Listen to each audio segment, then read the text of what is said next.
Well, you'd think young people in the United States would be protesting over something that's happening here, and that is if you are a millennial of sorts, or whatever they're called these days, there's a real good chance you're not going to be able to experience what your parents and your grandparents did.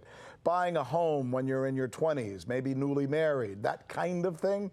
Young potential homeowners are being driven out of the market by Wall Street investors, banks, hedge funds, who are literally buying up much of America's available supply of homes and thereby crowding out some of these younger potential buyers, abandoning any hope of being able to buy their first home on these conditions. So this is a phenomenon we've seen coming. Now it's being written about a little more.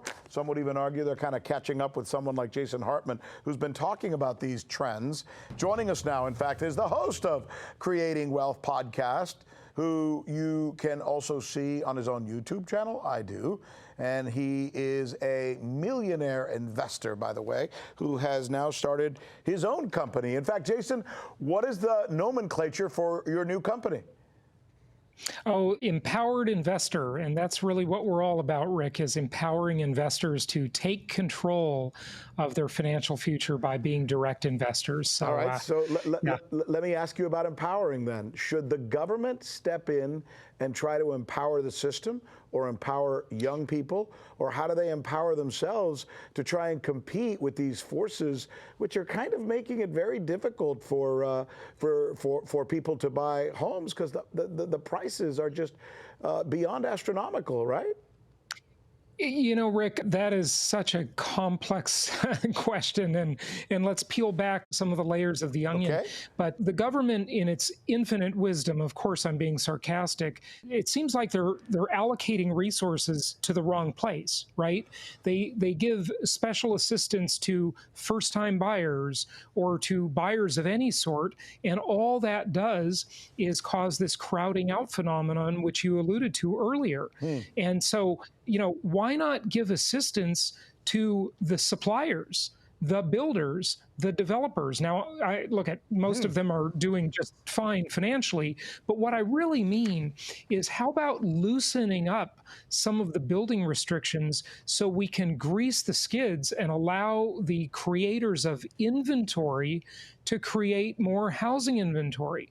How about maybe being a little easier going on some of these building codes, which are just outright outrageous in some areas? Now, those are local codes, and they depend on the areas or the environmental impact studies that are required.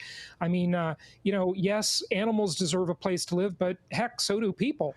So this is a balance that we have to understand, and it's a supply issue. But you would agree. But let me argue with you a little, push back a little bit here, sure, from a pseudo-intellectual standpoint, as far as I'm concerned. I love to argue. Is it possible that we can come up with something that makes it a little more difficult for some of these hedge funds and a little easier for the common man, so that it kind of, you know, makes things a little more fair? Well, one thing that's doing that is these artificially low interest rates, because the hedge funds and these private equity groups that are buying up tens of thousands of houses are basically getting free money to do it.